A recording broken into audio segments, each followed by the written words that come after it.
साईं बाबा के भक्तों का ये मानना है कि बाबा का नाम लेते ही उनके जीवन की हर उलझन दूर हो जाती है, उनके जीवन की हर समस्या दूर हो जाती है।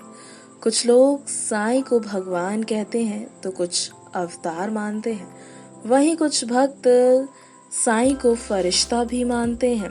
आज हम आपको साईं बाबा से जुड़े कुछ ऐसे अनोखे ऐसी दिव्य कथाएं सुनाएंगे जिससे आपकी खुद की भी जिंदगी काफी हद तक बदल जाएगी। जी हाँ, आपको बता दें यहाँ पर कि साईं के गुणों की महिमा अपरंपार है। साईं बाबा सभी कामों को निर्विघ्न संपन्न कराने वाले गणपति के स्वरूप है। साईं बाबा के भीतर भगवती सरस्वती का भी अंश माना जाता है।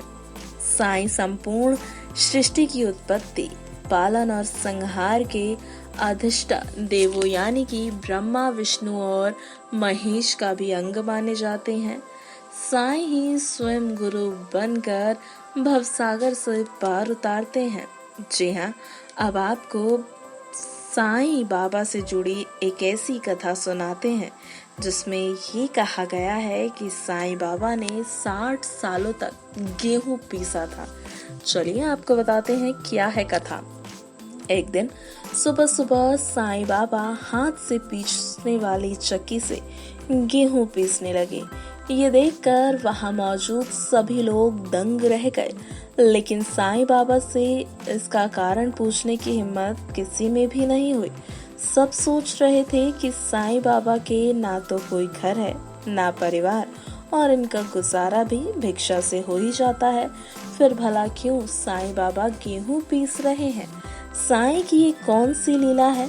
सभी भीड़ से 4 निडर महिलाएं निकली और बाबा को चक्की से हटाकर खुद गेहूं पीसने लगी।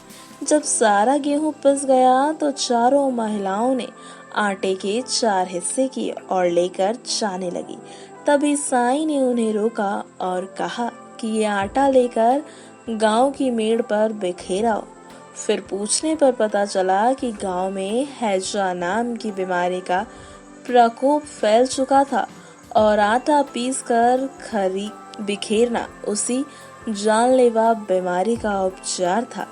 साईं की लीला ऐसी कि उसी आटे ने गांव से हैजा का संक्रमता खत्म कर दिया और गांव के लोग सुखी रहने लगे। साईं की हर लीला में कोई न कोई संदेश जरूर छुपा होता है। साईं बाबा ने बड़े बड़े रोग, बीमारियों और कुरीतियों का अंत करवाया था। केवल अपनी बातों के जरिए इंसान की दुर्भावनाओं को भी नष्ट किया था और उनके जीवन का मार्गदर्शन किया था। जी हाँ, आपको बता दें, हैजा नाम की महामारी से मुक्ति दिलाने के लिए गेहूं पीसने की कथा तो आप सुन ही चुके हैं, लेकिन इस कथा का अभिप्राय क्या था वो भी आपको बता देते हैं। साईं बाबा 60 साल तक शिरडी में रहे और गेहूं पीसने का काम लगभग रोज किया। यहाँ गेहूं प्रतीक है भक्तों के पाप, दुर्भाग्य, मानसिक और शारीरिक कष्टों का। चक्की के दानों पाटों में ऊपर भक्ति और नीचे कर्म था।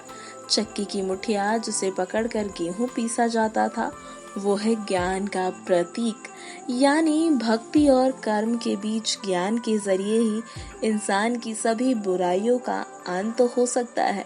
अब आगे की बात जरा ध्यान से सुनिएगा। जी हाँ, साईं बाबा में ऋण विश्वास था कि जब तक इंसान की प्रवृत्तियां, आसक्ति, घृणा और अहंकार नष्ट नहीं हो जाता तब तक ज्ञान और आत्म अनुभूति संभव ही नहीं है।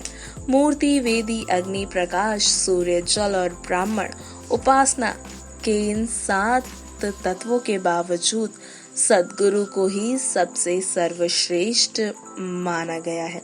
तो ये थी साईं बाबा की लीला। साईं बाबा की ये लीला आपको कैसी लगी? क्या आप इस कथा से पहले से ही रूबरू थे? तो आप हमें कमेंट बॉक्स में जरूर बताएं। साथ ही अगर आप भी साईं बाबा के परम भक्त हैं तो कमेंट में जय साईनाथ लिखना ना भूलें। नेक्स्ट 9 स्पिरिचुअल से आरती की रिपोर्ट।